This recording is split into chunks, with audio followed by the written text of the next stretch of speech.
मित्रों नमस्कार। मैं Vinod Garg, assistant professor political science, government college Dholpur. विद्यार्थियों, कल की वीडियो में हमने द्वितीय महायुद्ध के पश्चात अंतर्राष्ट्रीय विकास के संदर्भ में बिंदुओं का विश्लेषण किया। सोवियत संघ का महाशक्ति के रूप में उदय, सोवियत संघ का भी महाशक्ति के रूप में उदय, यूरोप का पुनर्गठन और पुनर्निर्माण, एशिया का उदय और पुनरुत्थान, और इसी प्रकार से अफ्रीका का उदय और पुनरुत्थान के बारे में चर्चा की। विद्यार्थियों, आज का हमारा बिंदु आणविक शस्त्रों का विस्तार अर्थात आतंकवाद का युग, इस पर चर्चा करने का है। संयुक्त राज्य अमेरिका के एक वायुयान V-29 ने जब 6 अगस्त 1945 को हिरोशिमा पर अणु बम गिराया और अणु बम के विस्फोट के पश्चात हिरोशिमा की 90% इमारतें नष्ट हो गई और लगभग 7,50,000 मनुष्य मारे गए। इस महासंघार के साथ ही परमाणु युग का, आतंकवाद के युग का सूत्रपात हो गया। अगस्त 1945 के प्रारंभ में अमेरिका के पास केवल 2 परमाणु बम थे और हिरोशिमा और नागासाकी में उनके इस्तेमाल के साथ ही अमेरिका का परमाणु बमों का भंडार खाली हो गया था।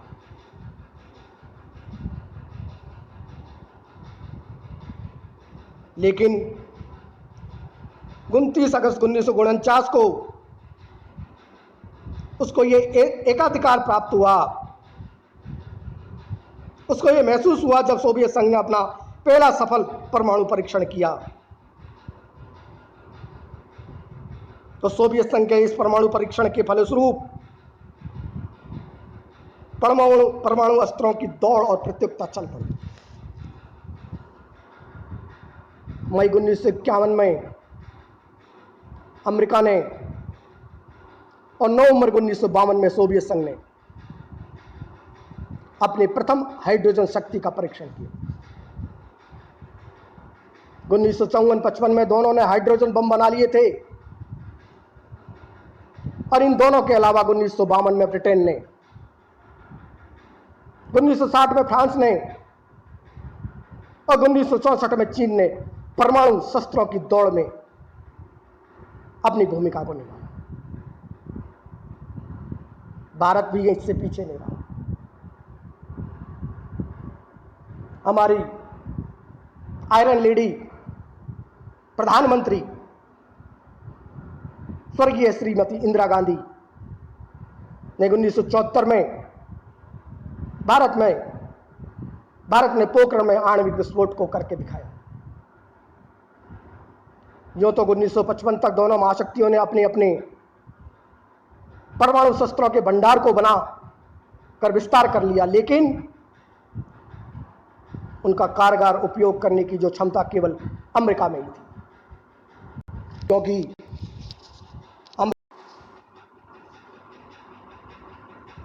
हवाई कमान ने सोवियत रूस के इर्द गिर्द यूरोप और तुर्की में अपने सैनिक अड्डे चूंकि बना लिए थे और वहां से उसके वायुयान उड़कर रूस की धरती पर परमाणु बम गिरा सकते थे। लेकिन अक्टूबर 1957 में सोवियत संघ ने स्पुतनिक के सफल परीक्षण के बाद दूरगामी या अंतर महाद्वीपीय प्रक्षेपास्त्र के युग का आरंभ कर दिया और अब दोनों महाशक्तियां घर बैठे एक दूसरे पर, साथ ही दुनिया के किसी भी भू क्षेत्र पर परमाणु बम बरसा सकती थी। इसके अतिरिक्त दोनों महाशक्तियों के पास सीमित स्तर पर ब्रिटेन और फ्रांस के पास भी ऐसी परमाणु चालित पनडुब्बियां थी जिनमें प्राय मध्यम दूरी के क्षेत्र पर प्रक्षेपास्त्र करने की क्षमता वाली थी। लगभग एक दशक पूर्व दोनों महाशक्तियों ने MIRV नामक प्रक्षेपास्त्रों का आविष्कार किया, जिन पर एक साथ बहुत से मेगाटन के परमाणु बम लादे जा सकते हैं तथा कंप्यूटर के पूर्व निर्देश पर लगभग कई निशानों पर ठीक ठीक बड़ी तेजी से परमाणु बम गिराए जा सकते हैं। दोनों महाशक्तियां तथा फ्रांस और ब्रिटेन और चीन के पास नजदीकी क्षेत्रों पर परमाणु आक्रमण करने के लिए तेज रफ्तार वाले वायुयानों से लैस बड़े बड़े हवाई बेड़े शामिल। परमाणु शक्ति के उत्तरोत्तर विकास से संभावित 3 संभावित खतरे जो मानव जाति के समक्ष हमें दिखाई देते हैं। बमों के परीक्षणों, विस्फोटों, परमाणु भट्टियों में प्रक्रियाओं के कारण पर्यावरण में रेडियोधर्मी तत्वों की प्रतिशत मात्रा बढ़ती जा रही है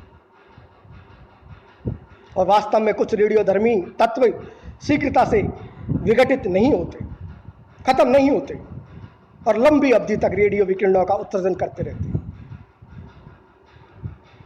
जो हमारे पर्यावरण के लिए हानिकारक है। वस्तुतः ये तत्व वायुमंडल की रेडियोधर्मिता में निरंतर वृद्धि करते रहते हैं, अन्य प्रदूषणों को नियंत्रित और कम नहीं किया जा सकता। इस प्रकार स्पष्ट है कि रेडियोधर्मिता की समस्या हमारे लिए बनी। दूसरा, न्यूक्लियर कचरा। इस कचरे से लंबी अवधि तक चूंकि विकिरण निकलते रहते हैं और इससे निपटने के लिए केवल 3 भी हमारे पास विकल्प हैं। वो क्या विकल्प है कि इनका संग्रहण किया जाए या फिर इन्हें पुनः प्रोसेसिंग में लाया जाए या इन्हें समाप्त किया जाए। किंतु इनमें से प्रत्येक के साथ विशेष प्रकार की कठिनाइयां और समस्याएं हमें दिखाई देती हैं, जिन्हें हल करना अत्यंत कठिन है। मित्रों, विद्यार्थियों, इसके अलावा परमाणु संयंत्रों में होने वाली आकस्मिक दुर्घटनाओं से तो आप परिचित हैं, जिनके बारे में सूचनाएं यद्यपि छिपाई जाती है, किंतु फिर भी आए दिन इनके बारे में जानकारी हमें किन्हीं माध्यमों से मिलती रहती है।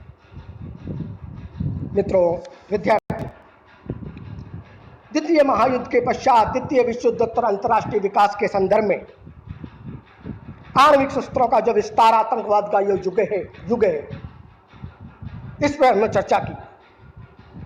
और इसके बाद अगला बिंदु, महत्वपूर्ण बिंदु हमारे समक्ष सोवियत संघ चीन मतभेद। दूसरे विश्व युद्ध के बाद अंतर्राष्ट्रीय जगत में सोवियत संघ चीन विवाद संसार की सर्वाधिक रोमांचकारी घटनाओं में से एक है। उल्लेखनीय घटनाओं में इसकी गिनती की जा सकती है और इस घटना से अंतर्राष्ट्रीय साम्यवाद की उग्रता शिथिल हो गई। साम्यवादी आकाश में एक साथ 2 सूर्य उदित होने लगे। साम्यवाद के युग में 2 महाशक्तियां दिखाई देने लगी, सोवियत संघ और चीन।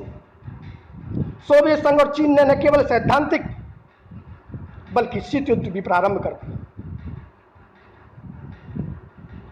मित्रों, विद्यार्थियों, सोवियत संघ और चीन के मतभेद के कारण सर्वप्रथम 1956 में सोवियत कम्युनिस्ट पार्टी की 20वीं कांग्रेस में इसका हमें प्रकटीकरण दिखाई देता है।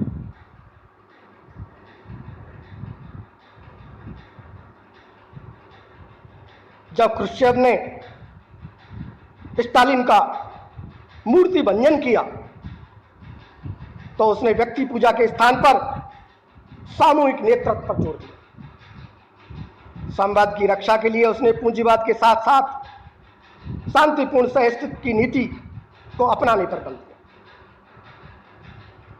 चीन के साम्यवादी नेता क्रुश्चेव के इस नवीन दर्शन से सभी लोग सहमत नहीं थे और माओ के अनुसार मार्क्सवाद में संशोधन करने की कोई आवश्यकता नहीं थी।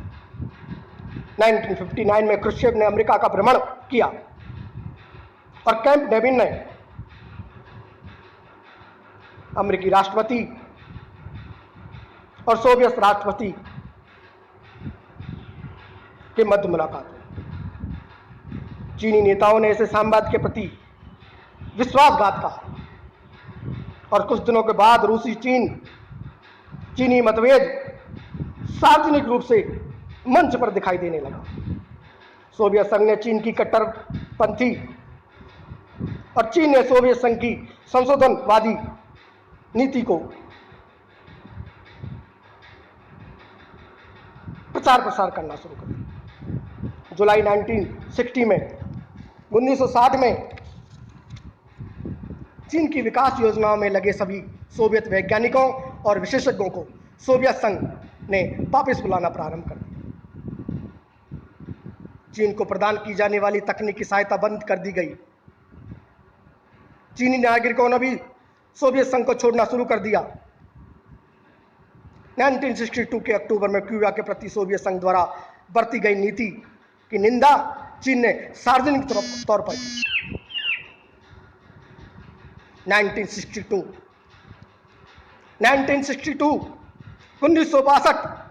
का भारत चीन युद्ध के दौरान सोवियत संघ ने जो रुख अपनाया, भारत के प्रति जो मदद की, चीनी नेताओं ने उसकी भरसक आलोचना की, कटु आलोचना की। 25 जुलाई 1963 को 1963 को मॉस्को में सोवियत संघ द्वारा अमेरिका और ब्रिटेन के साथ साथ अणु परीक्षण निषेध संधि पर हस्ताक्षर किए जाने को चीनी नेताओं ने अनुचित ठहराया। 1963 में माओ त्से तुंग ने मॉस्को जाने से इनकार कर दिया और 1964 में चीनी रेडियो और समाचार पत्रों ने क्रुश्चेव को अमेरिका का पिट्ठू कहा। 1964 के बाद चीनी नेता सोवियत नेताओं को सार्वजनिक तौर पर सामाजिक साम्राज्यवादी कहने लगे। 1 मार्च 1969 को पूर्वी एशिया में उसरी नदी के टापू दशमिक को लेकर इन दोनों साम्यवादी देशों में सीधी भिड़ंत हो गई और 1975 के अंतिम दिनों तक यह स्पष्ट प्रतीत होने लगा कि इन देशों का सीमा विवाद जल्द खत्म होने वाला नहीं है। बाद में दोनों देश खुल्लम खुल्ला एक दूसरे के अंतर्राष्ट्रीय उद्देश्यों को विफल करने वाली विदेशी नीतियों का अनुसरण करेंगे। मित्रों, विद्यार्थी, चीन और सोवियत संघ के इस संघर्ष के जो परिणाम हमें दिखाई देते हैं, जो प्रभाव हमें दिखाई देते हैं, इन पर चर्चा करना चाहिए। पहला, चीन और सोवियत संघ के इस संघर्ष के पश्चात जो प्रभाव हैं, उसमें पहला प्रभाव जो दिखाई देता है वो ये है कि इससे साम्यवादी जगत की जो एकजुटता है उसको निश्चित रूप से आघात पहुंचा और दूसरा, इससे साम्यवादी विचारधाराओं में बहुकेंद्रवाद की स्थापना को बल मिला। अर्थात सोवियत साम्यवाद का अब एक ही केंद्र नहीं है, बल्कि साम्यवाद के अब अनेक केंद्र दिखाई देने लगे।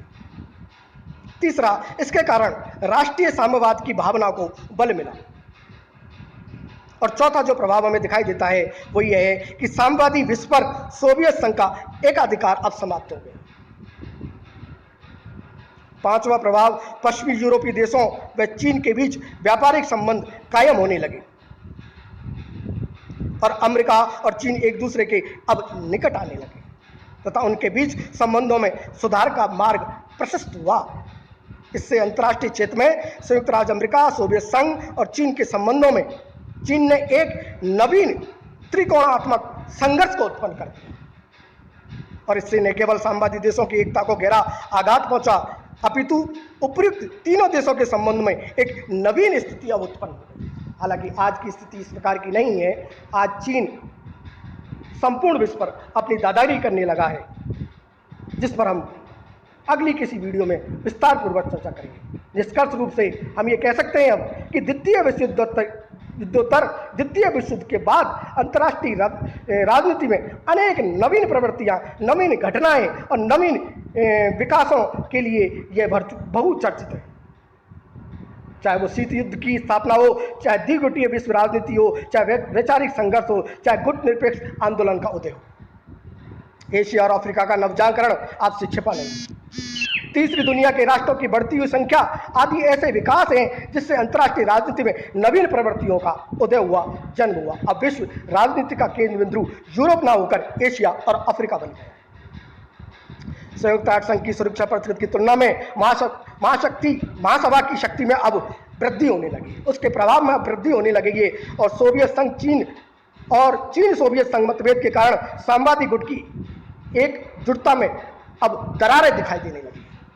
मित्रों, विद्यार्थियों, इस प्रकार हमने पिछली लगभग 2-3 वीडियो में आपको द्वितीय विश्व युद्धोत्तर अंतर्राष्ट्रीय विकास, अंतर्राष्ट्रीय प्रवृत्तियां पर विस्तार पूर्वक चर्चा की और अगली वीडियो में हम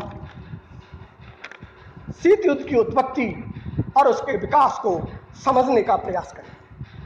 मित्रों, मैं समझता हूं कि आपको निश्चित रूप से मेरी वीडियो पसंद आ रही होगी और अगली वीडियो में हम पुनः आपके साथ शीत युद्ध की उत्पत्ति और उसके विकास को लेकर अपने विचारों को आपके साथ साझा करेंगे। तब तक के लिए धन्यवाद।